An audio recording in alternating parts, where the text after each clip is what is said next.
ibaratnya kayak Tuhan Allah kedua. Kalau istilahnya dia atau anak SMA yang paling Terus yang paling sulit itu adalah anak-anak SMP. Karena ini kan masa puber tuh kayak kita tahu tuh kalau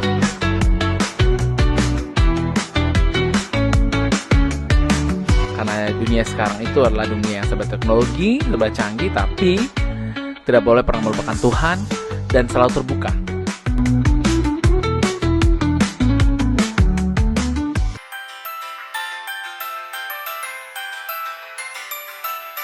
Stereotype Podcast. Wow, seru sekali. Sekarang Agi Cahyo balik lagi di awal tahun 2026. Dan hari ini senang sekali juga karena saya sudah sendiri. Saya ditemani oleh seorang guru muda. Wow, tapi kalau coba tanya dulu nih, kalau SMA-nya tamatan tahun berapa dulu nih Kak Tommy Hale, Kak Ferdinand Tommy Hale. Ya, wow, kalau SMA tamatnya itu pasti sudah Langsung tahu masih ya? zaman milenial lah. Ya, oh mas milenial. Masih milenial Oke. dong. Tapi boleh di-spill tahunnya biar kita bisa masuk ke topiknya nih kan. Oke. Karena ini kita omongnya soal pendidikan masa silam dan masa kini. Oh, masa 2022 23. 2223. Oke, 22. Ya, 2023. Iya, iya. Luar biasa. Wih, berarti lama juga ya. Terus kakak menempuh pendidikan sarjana apa? Sarjana pertama sarjana komputer dan administrasi. Lalu lihat dari perkembangan akhirnya memutuskan untuk ambil guru. Ambil guru. S2 berarti. Tidak, dua sarjana, satunya diploma, satunya sarjana penuh. Oke, berarti sekarang fokus jadi guru SD di SD Tenubot. SD Tenubot. SD Tenubot Atambua. Atambua. Oke, karena kan ini perjalanan dari Kak Tommy atau Pak Tommy sih enaknya. Kan Pak Enaknya Guru Kakak nih. Tommy aja biar. Kak Guru. Pokoknya terserah Kakak Agi atur sah. Jadi Kak Tommy sebelumnya sekarang kan fokus jadi guru SD. Dulu memang pernah jadi guru SMP dan juga SMA. Iya, betul. Awal pertama kali itu guru SD, SMP karena kalau dibilang dulu ini kan guru-guru kurang toh Kak Agi.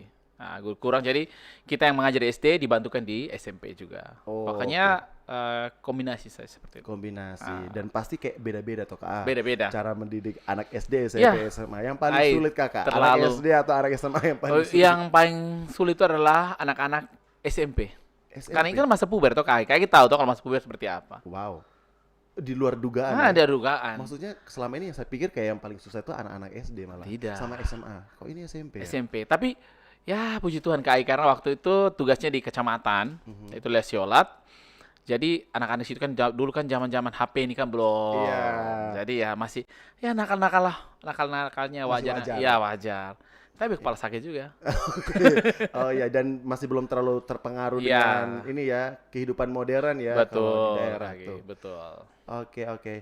Nah, kalau misalnya kakak selama menjadi seorang guru, apa yang sebenarnya ini membuat kakak memilih untuk mau jadi guru saja deh?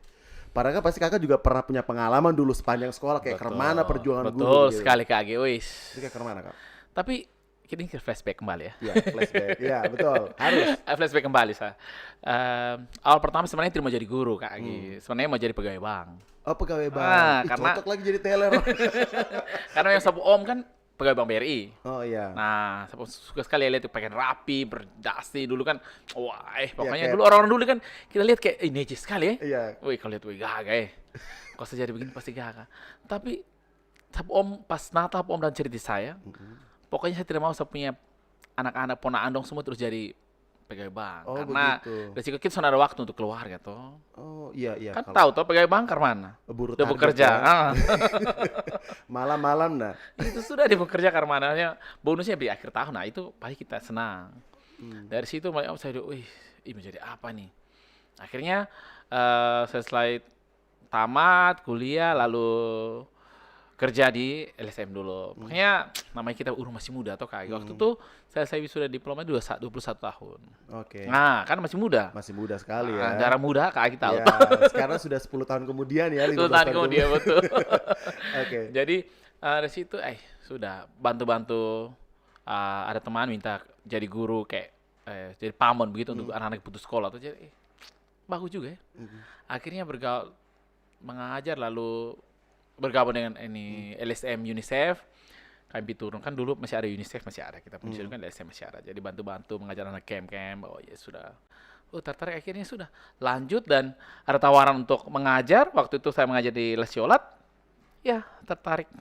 Pertama sih sudah mau menyerah karena mengajar anak SD, SMP, bahkan SMA. Dulu kan guru kurang. Betul. Dengan kita basic yang bukan guru. Wow. Mana? Jadi tantangan sekali ya. Tantangan terlalu. Awalnya kayak pengen mundur awal-awal ya. Pengen mundur kan kita pun jiwa muda masih berontak, kita mau ya begitulah. Masih mau party begitu. Ya. Tapi jelas waktu kan tinggal di asrama, jadi bapak asrama. Malam tetap keluar. Aduh. Oh iya. Pada saat itu. Kalau sekarang urus keluarga. Satu kan darah udah masih. Akhirnya sudah selesai, lalu wisuda guru 2015. Oke. Nah, akhirnya memutus jadi guru dan akhirnya memang Tuhan memutuskan untuk kembali ke Atambua. Penempatannya di Atambua dan sampai sekarang. Mengabdi di sini. Seperti itu. Seiring berjalannya waktu pasti terlalu banyak pun pengalaman-pengalaman menghadapi berbagai macam karakter anak-anak sekolah begitu. Ada tidak yang paling kakak ingat pengalaman apa? Ini antar personal gitu misalnya. Kakak dan anak murid dong kemana? Yang paling saya ingat itu waktu saya masih mengajar di SMP Lahurus. SMP Lahurus kan sekolah swasta. Karena waktu saya piket dan ada yang terlambat. Terlambat dan sistem dulu kan tidak ada tidak ada penjara tidak ada. Jadi kita kayak guru piket kasih berlutut sudah selesai. Nah ternyata banyak ternyatanya. Suruh berlutut habis istirahat dia masuk kelas tadi dia pulang. Dia bilang alasan bilang perut sakit dia pulang, ternyata bukan pulang terus lapor orang tua. Dan akhirnya datanglah bersama dengan orang tua dan ya itulah kita masih muda juga jadi tapi ya baiklah akhirnya orang tua di penjelasan dan mengerti tidak seperti yang seburuk yang kita pikirkan dan yang sering terjadi di luar sana. Untungnya masih bisa diajak komunikasi. Betul Kak Agi. Tapi kalau menurut kakak dari kacamata guru, kenapa pada akhirnya anak sekolah, kalau dulu kan kita cuma boleh begitu toh Kak, ada lapor kembali orang tua berarti kita akan kena lu pulang umat. Kita akan kena bunyi juga Betul. Nah kalau kakak menurut sekarang kenapa generasi sekarang ini lebih mudah untuk lapor ke untuk orang saya, tua ketika dididik? Untuk saya lihat mungkin perubahan zaman nih Kak Agi. Kalau zaman dulu kita pun zaman ya, ini kita pun zaman dulu kita kan disebut zaman milenial ya. Kalau sekarang kan zaman Z. Nah, beda. Otomatis mungkin perkembangan zaman, perkembangan teknologi. Jadi kayak dulu nih, orang tuh lebih takut guru. Ya, kalau guru kasih tugas atau apa kan orang lebih takut guru daripada kalau sekarang kan, guru nih orang rasa mungkin ketemu di jalan juga tabrak juga deh. Jadi saya rasa ini perubahan besar yang dimana memang harus ada kerjasama antara orang tua dengan murid. Kalau zaman sekarang ya. Kalau zaman dulu ya fokuskan ke guru orang tua tidak terlalu ini. Tapi anak juga berusaha karena teknologi belum canggih. Tapi sekarang memang harus ada betul-betul harus ada orang bilang kerjasama antara orang tua dan murid. Itu harus selalu ada komunikasi. Kalau tidak hancur. Kakak, ini yang saya lihat di lapangan juga ya, kayak misalnya seperti yang kakak bilang, kakak juga pernah menjadi guru muda pada saat dulu begitu. Ada juga kan sekarang kenalan atau teman-teman saya yang guru muda sekali ya, yang memang kayak misalnya malamnya kita ngumpul, nge-cafe, nge-party kayak begitu-begitu misalnya. Apakah menurut Kak Tommy sendiri ketika ada guru yang seperti itu bakal jadi pengaruh buruk untuk anak murid yang melihat mereka begitu? Atau menurut kakak bagaimana? Menurut saya itu sah-sah saja, itu pribadi ya. Kembali ke pribadi personal itu guru sendiri. Sebenarnya mau karma itu tergantung pribadi. Yang penting selama siswa melihat itu guru tidak melakukan hal-hal yang di luar nalar ya, alias negatif, itu fine. Tapi kalau anak-anak melihat guru melakukan hal-hal yang tidak sewajarnya, takutnya itu yang akan menjadi contoh. Karena guru kan digugu dan ditiru. Betul. Kalau dulu kan zaman kita, sulit sekali kan kita dapat kayak misalnya separti begitu dengan anak murid dengan guru kan. Kalau sekarang malah berteman sering terjadi. Seperti yang mungkin kakak bilang juga, mungkin pengaruh zaman juga, yang dimana kayak sekarang pengaruh gadget kita bisa kayak kayak beku aja begitu. Apalagi kan sekarang juga banyak fokus ke mental issue yang dimana guru sama anak murid itu harus seperti sahabat kan. Betul. Kalau dulu malah kita takut sekali Takut, melihat betul. guru. Nah itu kakak melihatnya fenomena itu seperti apa? Lagi-lagi kembali kepada personal, Oke. ya personal dan perkembangan zaman. Kalau saya melihat seperti itu, sebenarnya baik ya antara kalau guru menjadikan murid sebagai sahabat, tetapi harus tahu batas. Tahu sahabat buat sahabat, tapi intinya batas harus mengerti bahwa dia itu anak murid saya dan saya adalah gurunya. Kalau kita sahabat lalu anggap sudah masuk kepada pribadi yang sangat mendalam, nah itu yang akan menghancurkan segala sesuatu yang tidak diharapkan seperti itu. Kakak, kalau misalnya kita melihat bahwa Indonesia tuh kayak misalnya menuju Indonesia Indonesia emas, ya seperti itu. Nah, apa yang harusnya guru lakukan dan anak murid lakukan untuk maksudnya bisa membentuk anak bangsa menjadi generasi emas? Oke, ini dari pandangan saya. Dari pandangan saya, dari saya sendiri itu kembali kepada karena pendidikan itu harus dari rumah. Pendidikan dari rumah dulu, baru keluar. Oke. Nah, intinya itu dari rumah dulu baru keluar. Karena kalau di sekolah itu sudah pendidikan luar rumah. Dan pendidikan yang paling mendalam itu adalah di rumah. Nah, kalau di rumah sudah tidak ditata dengan baik, bagaimana kalau di luar? Karena waktu paling banyak itu sering kali saya kalau pas penerimaan raport ya Kak Agi ya, itu saya sering tekankan kepada orang tua bahwa waktu di guru anak-anak dengan guru itu sedikit. Nah, hitung jam. Tapi kalau paling banyak adalah di rumah. Kalau mau menuju Indonesia emas, ya kembali kepada orang tua dulu. Nah, orang tua mau anaknya jadi seperti apa? Nah, kalau orang tua mau jadi anaknya baik ya, otomatis karakter harus tanamkan yang baik. Moralnya itu dulu. Oke. Nah, sehingga di sekolah, guru tinggal bimbing sedikit, tambah akhlak sedikit. Karena akhlak di rumah juga dapat banyak. Guru bimbing, kasih motivasi lagi ya. Kita bisa mencapai Indonesia emas. Begitupun guru. Guru juga harus mau menggali potensi yang ada. Mau berbagi. Kalau guru pelit dan tidak mau mengikuti tren zaman ya tetap tidak bisa masuk pada yang dinamakan Indonesia emas itu. Oke. Itu. Kakak, seperti yang tadi kita flashback kembali, seperti yang kakak sampaikan bahwa kakak tamatan SMA ya, tamatan tahun 2002, 2003. Ya. Yang otomat kalau kita samakan dengan anak SMA zaman sekarang, itu tanggal lahir mereka. Tahun lahir mereka. Tahun lahir, betul. Tahun lahir mereka, begitu. Mungkin kakak bisa spill bagaimana proses kakak dididik ketika di sekolah zaman dulu, zamannya kakak dulu. Baik. Zamannya saya ini kan, zaman-zaman itu kita flashback ya kali. Itu tuh zaman-zaman yang dimana kita masih mengalami eksodus ya waktu itu. Itu pergolakan antara Timur Leste dan Indonesia. Itu memang kita tidak pungkiri hal itu. Dan otomatis itu kan banyak sekali anak-anak remaja yang waktu itu memang emosinya lagi tingkatnya lagi labil-labil banget kan. Dan kita tahu bahwa dulu kan Atambua eksodus paling besar, pengungsi paling besar. Nah, zaman-zaman itu. Dan didikan itu ya artinya memang keras. Karena memang saya terlahir dengan orang tua yang memang Kebetulan. Keras ya. Dan Bapak juga intinya adalah seorang yang memang punya pendidikan di bidang militer ya. Nah, itu mendidiknya keras. Jam-jam itu ya pulang kan memang dulu gadget kan tidak ada kan. Kaki. Jadi ya itu otomatis pulang, ngumpul pulang, tahu itu saja sih. Tidak bilang singgah sana pikiran-pikiran yang kayak aneh-aneh tidak ada sih. Paling PS lagi ke PS. Kemana itu saya sih. Iya, itu didikan di rumah. Kalau di sekolah, bagaimana kakak flashback dengan guru-guru kakak mendidik? Guru-guru ya lumayan keras. Guru-guru lumayan keras. Saya tamat SMA Negeri 1 Atambua. Mungkin teman-teman ada ya. Pada zaman itu. Ya, teman-teman era dengan Tommy ya. Saya tamat SMA Negeri 1 Atambua. Jadi kami punya waktu itu memang keras juga. Kepala sekolahnya Pak Sebastian memang keras. Orangnya keras. Dan guru-guru waktu itu notabene memang guru-guru memang ya fokus karena memang saya sudah bilang bahwa waktu itu kan masih ada gejolak ya, gejolak atau flashback gejolak Timor Leste dengan Indonesia waktu itu kan memang masih ya belum terlalu begitu baik ya waktu itu. Jadi memang harus didikan, memang harus keras, kalau tidak bahaya karena apalagi kita kan waktu itu dekat daerah batas yang memang notabene waktu itu agak ya seperti itulah. Nah, kalau tanda kutip dididik secara keras tempo dulu dengan sekarang kan beda sekali ya Kak. Kayak dulu tuh jujur memang kita main fisik sekali dulu tuh ya. Betul, dulu kan istilah bilang di ujung rotan ada mas. Betul sekali. Dan memang betul saya juga pernah dipukul pakai rotan juga gitu kan. Dan itu di kepala pula ya. Gara-gara waktu itu telat jam penjaskes. Semua orang supi lapangan semua lo kumpul. Saya masih dalam kelas masih bercerita dengan kawan sudah datang pok langsung. Itu. Kayak begitu. Tapi Kalau zaman dulu tuh karena dong keras tapi dong baik lah. Betul. Dong keras tapi penyayang Kak Agi. Betul, betul.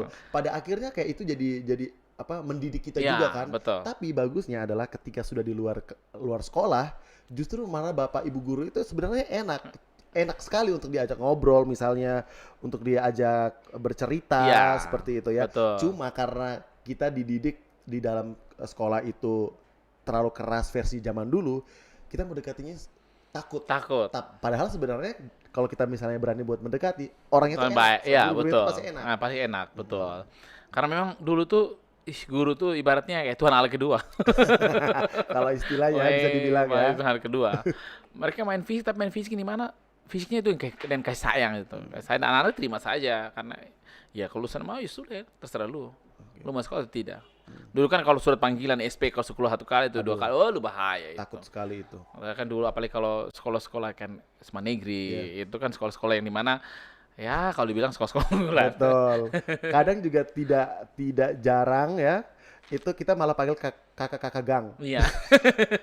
buat, Weh. buat menghadap Buat guru. menghadap guru karena memang Iya. takut orang tuh kalau pergi kita bahaya. Asli. Itu yang mungkin maksud dari kakak adalah kerjasama juga antara guru dan orang tua. Betul. Jadi orang tua mendidik di rumah dan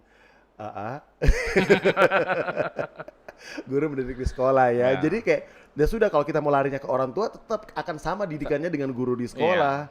Jadi larinya ke kakak-kakak gang. Ini mana notabene lu bahaya. Itu fakta kakak ya kan? Betul. Sering terjadi. Nah, kalau sekarang kakak melihat bagaimana kerjasama antar guru ke guru? Kalau sekarang kerjasama antar guru ke guru itu sekarang sudah bagus. Bagus karena sekarang tidak ada guru yang merasa dia hebat. Oke. Nah, tidak ada guru yang merasa hebat karena kalau apalagi kalau di suatu sekolah kita tim kerja ya. Kalau ada satu rasa hebat, sekolah tidak akan maju. Apalagi satu orang kalau rasa diri hebat terus yang lain mau bagaimana? Karena kan kita mendidik semua anak-anak begitu. Jadi sekarang bagus. Saya lihat sekarang guru-guru itu banyak kerjasama untuk menciptakan kualitas dari pendidik sendiri sih dengan sekolah. Oke. Kakak, tidak jarang juga sekarang ini mungkin saya kurang tahu ya secara survei seperti apa kasus-kasus anak sekolah di Atambua khususnya ya. Itu saya masih belum tahu surveinya, tapi kalau kita lihat sosial media bagaimana kayak guru berkelahi sama anak murid, bahkan itu lagi viral sekali di mana tuh informasinya guru dikeroyok oleh anak-anak. Itu mengerikan sekali. Betul. Kalau kakak melihat seperti itu, fenomena seperti itu, itu saya sempat lihat kemarin sempat lihat dan teman-teman. Itu saya melihat sebenarnya itu kesalahpahaman sih yang saya lihat, kesalahpahaman antara guru dengan siswa sebenarnya. Mungkin ada satu hal kecil, masalah kecil yang dimana tidak bisa terjadi miskom, akhirnya mungkin membuat namanya kan anak-anak kembali ya, anak-anak labil ya. Mereka kan istilahnya labil, ABG. Namanya kalau sudah kumpul lama-lama ada yang suka si sulut, ya mulai terbakar lah. Dan akhirnya sudah tidak ada penjelasan apa-apa ya. Sebenarnya itu kesalahpahaman sih saya melihat itu. Oke, kesalahpahaman ya, dan seharusnya yang harus dilakukan adalah agar generasi tidak seperti itu adalah apa menurut kakak? Seharusnya ya kalau supaya jangan terjadi seperti itu ya, ketika ada hal kecil itu perlu dibicarakan baik-baik. Mungkin seperti kita ada masalah kecil kita perlu panggil, melakukan pendekatan lah, pendekatan individual. Kalau individual tidak bisa lagi kan ada guru BK yang panggil. Kakak, saya pernah baca sebuah artikel ya, kan di situ menjelaskan bahwa usia anak saat mendengar saran orang tua atau orang-orang terdekat itu adalah usia anak 0 tahun, 0 sampai 14. Yang saya baca golden age. Iya, itu survei dari mana. Dan kalau sudah lebih dari itu mungkin dia bisa dengar, tapi akan lebih susah karena egonya sudah mulai muncul di usia-usia di atas 14 atau 15 tahun itu. Nah, menurut kakak itu juga terjadi tidak sekarang ini? Kenapa pada akhirnya anak-anak jadi seperti itu? Baik, Kak, terima kasih Kak. Ini ibaratnya kita menanam sebuah tanaman, pohon ya. Kalau dari kecil, misalnya pohon dari kecil, kalau sudah kita mau dia lurus, otomatis kan kita harus ikat dia supaya dia tumbuh jadi lurus. Nah, seperti Kak bilang tadi 0 tahun ya, 0 bulan sampai 14. Nah, di masa-masa itu kan otomatis apalagi di masa-masa sekolah, dia kan anak sekarang banyak meniru. Nah, kalau sudah tidak diajarkan dari rumah, tidak dikasih lurus, misalnya contoh saja Kak, di rumah Kayak dalam di rumah itu misalnya dia orangnya itu mau egois, mau menang sendiri. Segala sesuatu dia itu mau menang sendiri. Nah, misalnya orang tua beli kasih A, dia maunya untuk dia semua. Nah, itu kan sudah harus sudah harus dibentuk. Nah, kalau ini nanti ke bawah terus ke bawah terus ke bawah terus, nah sampai umur 14 tahun ini mana sudah tidak bisa diinikan lagi. Memang sudah tidak bisa lagi karena memang dari kecil sudah tidak Iya. diasah, dibentuk dengan baik Betul. kan. Apalagi kan di usia-usia seperti itu mereka melihat kan, Betul. gitu.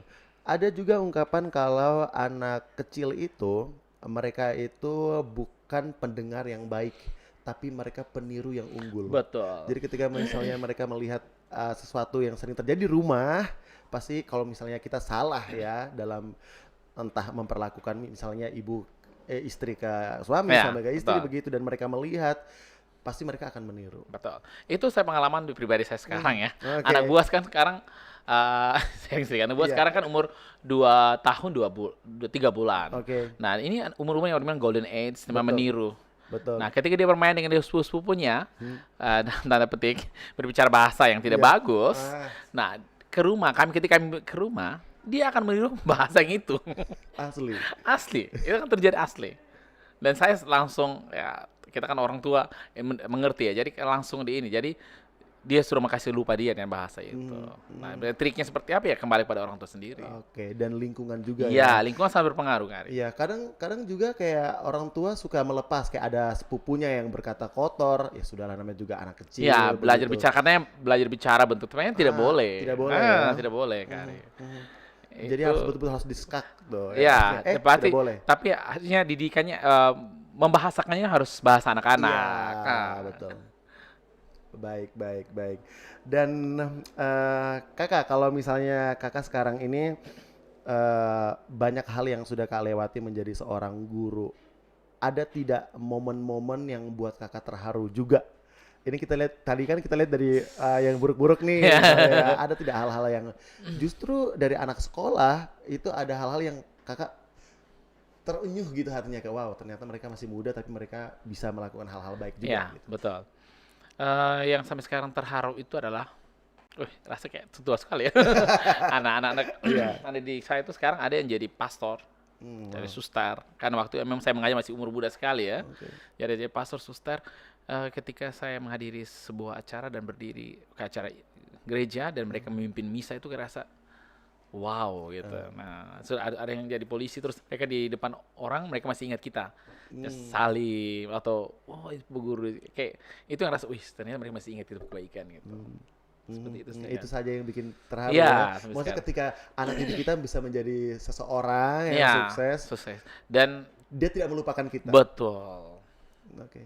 Oke. Itu yang luar biasa sampai sekarang bagaimana ya? Sampai sekarang terharu gitu. Mereka tidak pernah lupa dengan jasa guru. Walaupun guru adalah pahlawan tanpa tanda jasa. Iya, setuju sekali. Dan kakak untuk membentuk generasi emas berikutnya nih, begitu. Mungkin ada yang ingin kakak sampaikan bagaimana ibaratnya orang tua dan guru bisa kerjasama untuk membentuk karakter anak itu juga. Mungkin ada yang bisa kakak sampaikan. Yang bisa sampaikan ya untuk kita semua adalah kita kan sekarang mau menuju ke Indonesia emas di tahun 2045. Nah, otomatis yang kalau kita mencapai itu otomatis kita butuh perjuangan yang luar biasa. Nah, intinya adalah kembali kepada kalau kita mau menuju Indonesia emas, kita mau anak didik kita, anak kita menjadi anak tumbuh menjadi harapan sesuai harapan kita ya, otomatis orang tua sendiri tidak boleh egois. Tidak boleh egois artinya orang tua jangan terlalu memaksa dia punya kehendak terlalu kepada anak. Anak juga butuh kebebasan, tapi kebebasan anak itu butuh diawasi, harus diawasi. Nah, karena kita memberikan kebebasan, otomatis anak juga punya tumbuh rasa percaya diri. Dia bisa buat sesuatu. Kalau kita selalu cut tanpa memiliki mendengarkan dia punya penjelasan, otomatis tidak akan maju. Apalagi kita mau jadikan Indonesia menjadi Indonesia emas, menjadi pendidikan Indonesia emas begitu. Jadi artinya adalah antara orang tua dan guru itu saling kerjasama. Selalu ada komunikasi. Makanya sekarang itu di sekolah-sekolah selalu ada, kan zaman sudah canggih. Jadi selalu ada yang namanya grup WA sekolah kelas. supaya itu selalu dipantau. Oke. Dipantau Jadi perkembangan. tempat koordinasi Ya, juga ya betul sekali. antara orang tua, murid dan Ya, juga guru. betul. Oke, oke, Intinya itu oke. tidak boleh egois. Orang tua tidak boleh egois, guru tidak boleh egois. Anak juga seperti itu saling memberi, membuka diri gitu. Apalagi kan sekarang sudah ada undang-undang perlindungan anak juga Betul. kakak, dan pasti akan kembali lagi ke situ Ya. kan. Karena kalau misalnya kita tanya perlukah didikan zaman dulu kembali ke didikan sekarang, justru malah itu berbahaya juga, ya Berbahaya. kan? Karena ada itu undang-undang perlindungan anak itu juga kakak ya. Betul. Em, ada atau tentu yang dimana dulu punya boleh kita pakai, tetapi kita bisa kemas itu dengan cara era modern Oh, iya. gitu, sesuai dengan era modern. Jangan kita bawa ke kaku-kakuan gitu. Iya, Nah, oke. seperti Oke. itu. Jadi tetap lembut, Yes. pendekatannya tetap baik, lembut, tapi kena gitu, dan Betul. bisa diingat. Karena saya yakin jadi guru tuh susah sih. Maksudnya kan anak murid ini banyak sekali Kak Agi, nanti Kak Agi karakternya. kalau sekali-sekali Kak Agi kalau ke sekolah, coba di Mary ke sekolah, coba belajar 1 hari sana anak-anak dong. Kakak saya pernah jadi pembicara juga, pemateri ya Ya. di salah satu sekolah di SMK Raimanuk. Itu di sana kan ketemu dengan banyak sekali siswa. Betul. Jujur di saat saya baru masuk saja karena saya sudah tahu saya akan jadi pembicara. Otomatis saya seperti guru dong, Ya, begitu betul. Kakak. Itu saya rasa kayak aduh, lihat dong punya wajah saya tuh saya rasa kayak aduh, saya rasa kayak dong mau tawuran dengan saya deh kayaknya kayak begitu kan. Apalagi banyak orang tuh Kak Agi. Iya, Itu loh, muridnya anak bahaya. SMA semua kan. Mohon maaf nih ada juga yang sudah berkumis, Betul, ya kan. Kelihatannya betul. kayak wow. Betul. Wow gitu. Dan pasti ya ini sangat dibutuhkan mental guru yang juga harus kuat. Betul, harus begitu. kuat, harus kuat. Kalau apalagi kalau mengajar SMA, itu tuh apalagi guru muda mengajar SMA itu dia punya mental harus kuat. Kalau tidak menangis terus setiap hari. Asli. Karena pernah punya pengalaman teman-teman, mereka sempat cerita di saya waktu itu. Kami sama sharing, dia bilang, kakak, kita mengajar SMA ini parah begini, tahu begini saya tuh ambil guru lah ya. Karena kalau sudah salah lu habis. Doang kalau buat lu menangis itu lu tidak karmano. Apalagi guru-guru perempuan. Guru kemana, perempuan. Pak? Itu hadapi anak-anak yang memang ya Iya. artinya ya terus akhirnya sudah terbiasa. Itu dari hal-hal yang memang harus tidak boleh mudah menyerah. Oke. Baik. Tadi ada beberapa pesan dari kakak untuk orang tua, Ya. untuk guru. Coba ada tidak pesan untuk anak-anak murid? Oke, untuk anak-anak murid ya, anak sekolah ya, SD, SMP, SMA dan Betul, seterusnya. seluruhnya. Ya. Baik, untuk anak-anak semuanya, intinya adalah sekaranglah ingatlah masa depan kalian, karena masa depan kalian ada di tangan kalian. Boleh bergaul, tapi harus pintar-pintar bawa diri dalam pergaulan. Itu. Karena dunia sekarang itu adalah dunia yang serba teknologi, serba canggih, tapi tidak boleh pernah melupakan Tuhan dan selalu terbuka. Apapun yang terjadi harus selalu sharing untuk orang terdekat. Bila perlu sharinglah kepada orang tua kalian baru ke orang lain. Sehingga kalian bisa menjadi sukses dan percaya diri selalu. Itu sih. Oke deh, kata-kata hari ini ya Iya. teman-teman. Quote sekali ya, not Siap. sekali. Oke, baik, terima kasih buat Kak Tommy, Siap. seorang guru SD Tenubot ya, sudah datang berbagi cerita dengan kita di sini dan semoga bisa bermanfaat bukan hanya untuk anak muda, anak sekolah, tapi juga untuk guru-guru dan juga orang tua ya. Dan akhirnya stereotype usai. Terima kasih untuk semua yang sudah menonton. Kita sampai di ujung acara pula ya. Dan kita ketemu lagi di Stereotype Podcast berikutnya. Bye. Siap.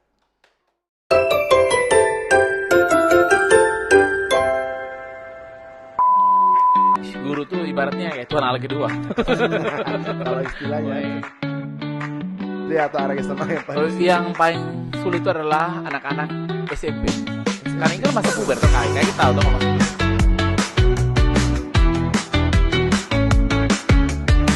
Karena dunia sekarang itu adalah dunia yang serba teknologi, serba canggih, tapi tidak boleh pernah melupakan Tuhan dan selalu terbuka.